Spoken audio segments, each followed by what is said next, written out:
जय माँ मातंगी मेरे प्रिय साधकों और दर्शकों। आज का ये वीडियो सभी के लिए महत्वपूर्ण है। हमारे साथ कई तरह के साधक जुड़े हुए हैं जो पूर्ण भी है और कुछ अपूर्ण है। अपूर्ण मतलब जो अभी सीख रहे हैं। तो ये उन सभी के लिए महत्वपूर्ण वीडियो है। और जो दर्शक हमारे साथ जुड़े हुए हैं, जो हमारे वीडियो को देखते हैं, उनके लिए भी ये महत्वपूर्ण है, क्योंकि इस वीडियो से उनका आध्यात्मिक ज्ञान बढ़ेगा, नया नॉलेज उनको पता चलेगा। आज का जो वीडियो है ये है तिलक के ऊपर। आपने अक्सर तिलक के बारे में सुना होगा। तिलक से वशीकरण होता है, मोहिनी होती है। जैसे किसी का कोई ऑफिस में काम रुका हुआ है तो वो कुछ विशेष क्रियाओं से सिद्ध करके तिलक लगा के जाता है, तो जिस ऑफिसर से उसका काम होता है वो निकल जाता है ना। या किसी को मोहित करना होता है तो लोग तिलक लगा लेते हैं, या माता बहनें तिलक लगा लेते हैं तो पुरुष उनकी तरफ आकर्षित होता है, या फिर पुरुष की तरफ महिला आकर्षित होती हैं। और इसका जो है बड़ा महत्व है। कई बार तिलक जो है उच्चाटन क्रियाओं में भी इस्तेमाल किया जाता है, कभी विदेशन क्रियाओं में भी उपयोग किया जाता है, यहाँ तक मारन क्रियाओं में भी तिलक का उपयोग किया जाता है। लेकिन वो बहुत ज़्यादा उग्र होता है, तो उस बारे में तो हम बात ही नहीं कर रहे हैं। तो हमारा नॉलेज है तिलक के बारे में। तिलक का साधना से क्या संबंध है ये जरूरी है, सुन लीजिए। चाहे आप तामसिक क्रिया कर रहे हो, चाहे सात्विक क्रिया कर रहे हो, दोनों ही क्रियाओं में, दोनों ही साधनाओं में तिलक लगाना अति आवश्यक है। देखिए, जो आप तामसिक क्रियाएं कर रहे हैं उसमें ज़्यादातर जो है काले कलर का तिलक लगाया जाता है। कुछ विशेष क्रियाएं होती है तामसिक में जिसमें लाल कलर का जो है तिलक लगाया जाता है, और पीले कलर का भी तिलक लगता है, वो बहुत कम होता है। लेकिन तामसिक क्रियाओं में ज़्यादातर अक्सर देखा जाए तो काले कलर का तिलक लगता है। बाकी जो सात्विक साधनाओं में जो है कुंकू का, सिंदूर का तिलक लगता है, और ये अति आवश्यक है। अगर आप तिलक नहीं लगाते हैं तो आपकी साधना सफल नहीं होगी, क्योंकि बिना तिलक लगाए कोई भी पूजा पाठ का फल इंसान को प्राप्त नहीं होता है। चाहे आप पूजा पाठ क्यों ना कर रहे हो, अगर आपने माथे पर तिलक नहीं लगाया है तो उसका फल आपको प्राप्त नहीं होगा। ठीक है। अगर आपने माथे पर तिलक नहीं लगाया है, अगर आप कोई साधना कर रहे हैं तो साधना सफल नहीं होगी। आपका मंत्र भी सही होगा, आपकी मेहनत भी सही होगी, आपने सही तिथि पर, सही समय पर आपने साधना की होगी, उसके बावजूद आपकी साधना असफल हो जाएंगी। और ये गलती हमारे कई साधकों ने की होगी और हमारे कई दर्शकों ने की होगी। बिना तिलक लगाए अगर आपने साधना की होगी तो असफल हुआ होगा, तो उसके पीछे ये एक बहुत बड़ा कारण हो सकता है। उसके बाद दूसरा एक कारण ये भी हो सकता है कि आपने सिद्ध आसन न लिया हो। देखिए, आसन दो तरह का होता है, एक सिद्ध और एक ऐसे ही आपने मार्केट से खरीद लिया। मार्केट से जो आसन खरीद लिया वो सिद्ध नहीं होता है, और जब आपका आसन सिद्ध नहीं होगा तो आप जो भी मंत्र जाप करेंगे वो सीधा धरती माता को प्राप्त हो जाएगा।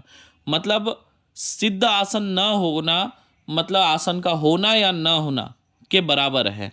अगर आपके पास सिद्ध आसन है तो वो जो मंत्र जो आप जाप कर रहे हैं या जो साधना कर रहे हैं, उसके जाप को, उसके शक्ति को धरती माता को खींचने नहीं देगा, उससे वो रोकेगा। समझ गए आप लोग? आप लोग एक बात तो जानते हैं कि धरती माता में गुरुत्वाकर्षण है। मतलब अगर हम कोई भी चीज़ ऊपर फेंकते हैं तो धरती माता अपनी तरफ खींचती है।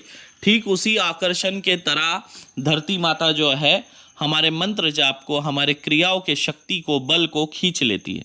इसीलिए आसन अति आवश्यक है। आसन केवल आसन नहीं, सिद्ध आसन होना चाहिए। तो हमारे दरबार में जो है सिद्ध आसन मिलता है, और इस वक्त नहीं है। देखिए, हमारे यहाँ एक बात है, अगर आसन है, सिद्ध है, तो ही हम आपको देंगे। मतलब आसन बेचना है ये हमारी सोच नहीं है, मतलब पैसा कमाना है ये हमारी सोच नहीं है। अक्सर हमारे पास साधक आते, दर्शक आते, बोलते गुरुजी आसन दो, तो हम सीधा बोलते अभी आसन नहीं है, जब आएगा तब आपको दिया जाएगा, जब सिद्ध करेंगे तब देंगे। बेचना है तो ऐसे कई आसन मार्केट से खरीद कर लाकर हम आपको दे सकते नहीं। हमारा आसन आप देखिए, जिन साधकों ने हमारा आसन लिया होगा उनको पता है कि हमारा जो आसन है हैंडमेड बनाया हुआ है। मतलब आसन के अंदर ऊपर से आसन होता है, बीच में कुश का आसन होता है, उसके ऊपर भी आसन होता है, और उसमें कुछ विशेष प्रकार से कुछ क्रियाएं होती है। अब ये सब बातें हम बता नहीं सकते, लेकिन जिनके पास हमारे आसन है वो साधक दर्शक जानते हैं कि अघोर मार्ग का आसन कैसा होता है, आसन का सही महत्व क्या होता है, ये हमारे शिष्य जानते हैं जिनके पास काले कलर का सिद्ध आसन होगा। ठीक है, तो चलिए हम आज बात करते हैं तिलक के बारे में। साधनाओं के बारे में किसी दिन विस्तार से बात करूंगा। साधना असफल होने के क्या क्या कारण हो सकते हैं और उसमें से आप क्या क्या गलती कर रहे हैं ये आपको खुद समझ में आ जाएगा।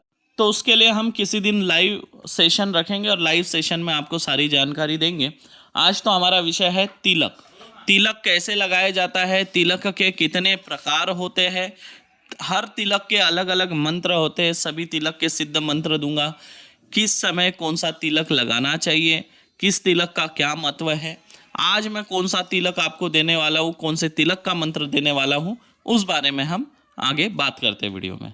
देखिए, जो भी साधक जब साधना करते हैं, जो उनका साधना काल होता है 5 दिन 10 दिन या महीने भर का जो भी हो, उस साधना काल के दौरान याद रखिए जब भोजन भी जब साधक करता है तो माथे पर तिलक लगा होना चाहिए, नहीं तो दोष लगता है और इसका सीधा असर आपके साधना पर पड़ता है। याद रखिए, ये बातें आपको इसलिए डीपली बताई जा रही है ताकि आप इसको सही तरीके से करें और अपने जीवन में जो है साधना में आप लोग सफल हो सके और एक सफल साधक बन सकें।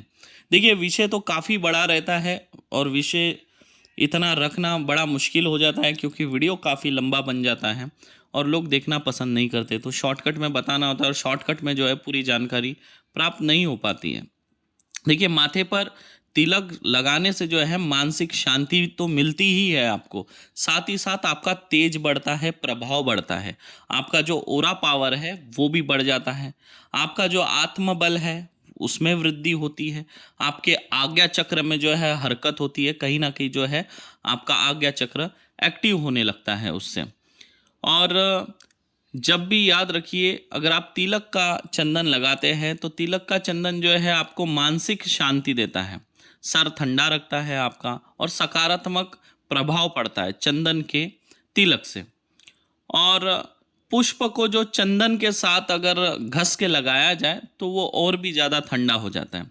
जैसे स्त्रियाँ जो है कुमकुम का तिलक लगाते हैं भाल पर, तो जो बहुत ज़्यादा मंगलकारी होता है। आप देखते होंगे देवी देवता भी जो है तिलक लगाए हुए होते हैं, है ना।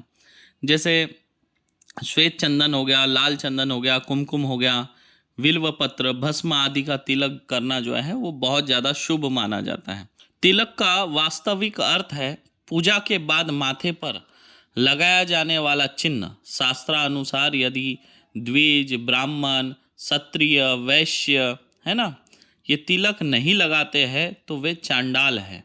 तिलक जो है हमेशा आपके दोनों आईब्रो के बीच में, मतलब आपके दोनों भौवे के बीच में लगाना होता है, जिसे आप लोग जो है आज्ञा चक्र भी कहते हैं, भुरकुटी भी कहते हैं या चेतना केंद्र भी आप लोग इसे कहते हैं। ठीक है, इस जगह पे तिलक की बिंदी लगानी चाहिए जो आपके आज्ञा चक्र को जो है तुरंत एक्टिव करेगा और साधना के दौरान जो है आपका आत्मविश्वास जो है बहुत ज़्यादा बढ़ा हुआ रहेगा, फुर्ती आपके अंदर रहेगी, आलस नहीं रहेगा। साधना के दौरान आप में ऐसे आलस नहीं आएगा, नींद का जो आपको कुछ प्रभाव नहीं होगा आपके शरीर के ऊपर और आप जो साधना है अच्छे से कर पाएंगे। आत्मविश्वास बढ़ा रहेगा, नकारात्मकता आपसे दूर रहेगी।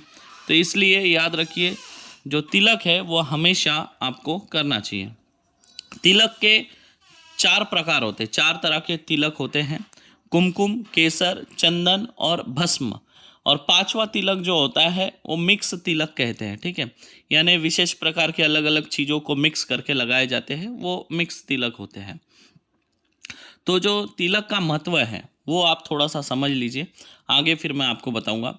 जो भी व्यक्ति बिना तिलक लगाए भोर या संध्या के समय हवन करता है तो उसको इसका फल जो है प्राप्त नहीं होता।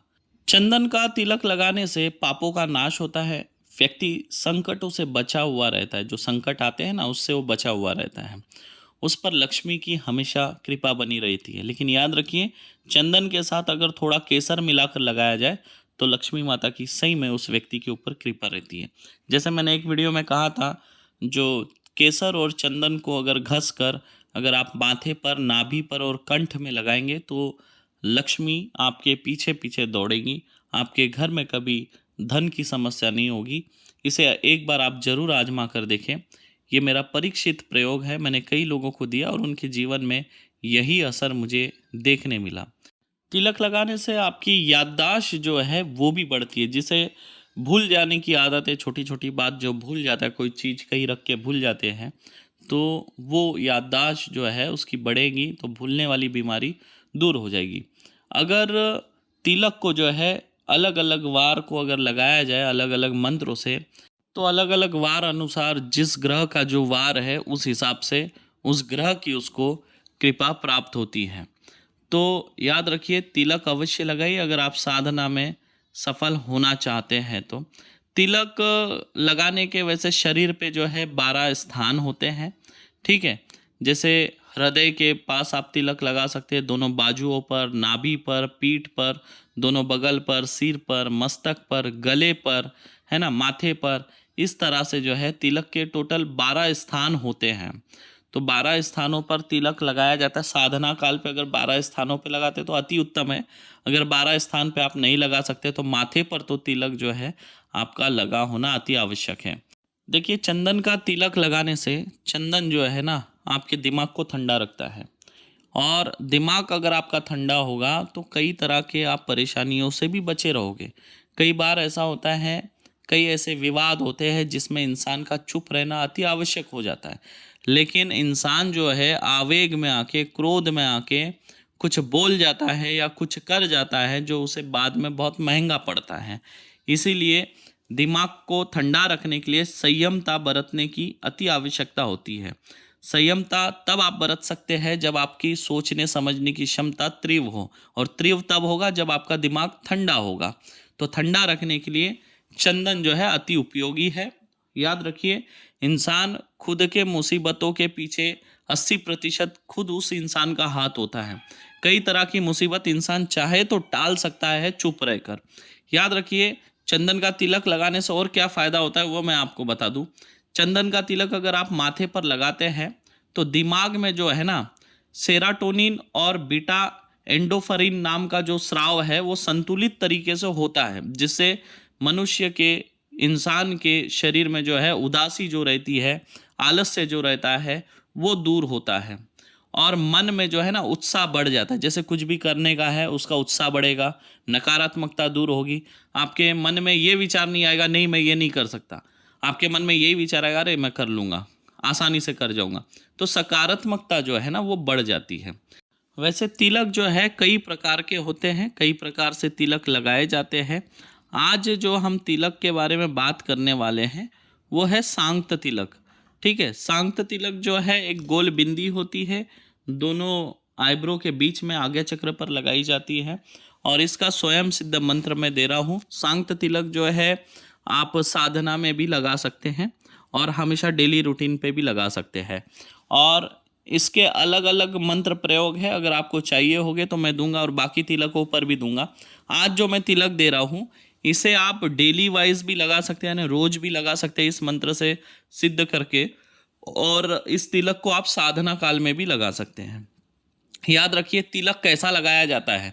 अपने बाएं हाथ के मध्य में तिलक की डिबिया रखेंगे, है ना, जो सिंदूर होगा या चंदन होगा उसकी डिबिया रखेंगे, और अपने अनामिका उंगली से उस सिंदूर के ऊपर ऐसे हाथ घुमाते रहेंगे, और ये जो मंत्र है स्वयं सिद्ध मंत्र, इसको पढ़ते रहना है और उसमें सिंदूर में हाथ घुमाते रहना है या चंदन में हाथ घुमाते रहना है।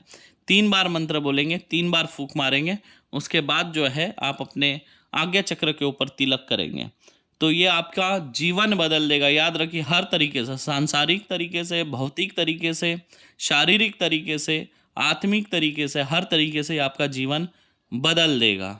अगर आप बहुत चिड़चिड़े हैं, छोटी छोटी बात में आपको गुस्सा आ जाता है, हमेशा मन अशांत रहता है, दारिद्र्यता में जीवन हो चुका है, लक्ष्मी टिकती नहीं है, कोई काम में सफलता नहीं मिल रही है ना, हमेशा आलस्य रहता है शरीर में, सकारात्मक विचार दूर दूर तक नहीं है, भक्ति पूजा पाठ से आप बहुत दूर है, भक्ति करने का मन नहीं करता, पूजा पाठ करने का मन नहीं करता हो, तब अगर आप इस तिलक को धारण करेंगे, साधना में धारण करेंगे, तो हर इससे ही आपको सुख शांति प्रदान करेगा। इस तिलक का अवश्य प्रयोग करिए। आज का ये वीडियो आप लोगों को कैसा लगा कमेंट करके मुझे ज़रूर बताइए। आप लोग कमेंट नहीं करते हैं तो मेरा जो मनोबल है वो नहीं बढ़ता है। मैं कई तरह के आपको अलग अलग तरीके के मंत्र दूंगा, लेकिन आप लोगों का सहयोग होना चाहिए। आज का ये जो मंत्र है, ये लाखों साल पुराना मंत्र है जो आपको कोई नहीं देगा, केवल मैं आपको दे रहा हूँ। आशा करता हूँ आज का वीडियो आप लोगों को अच्छा लगा होगा। फिर मिलूंगा किसी और वीडियो में, तब तक के लिए आप सभी को जय मां मतंगी।